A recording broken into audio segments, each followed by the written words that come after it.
Moi kaikille. Mun nimi on Axel. Olen Panamasta kotoisin. Nyt asun Amerikassa, koska mä olen tullut tällä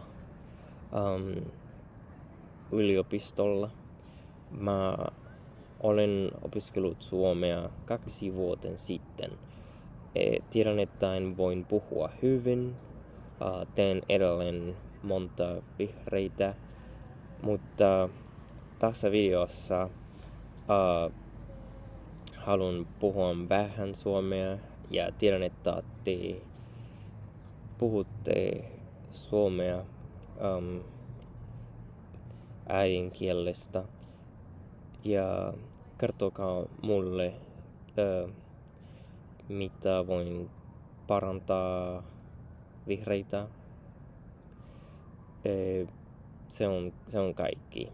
Kiitos.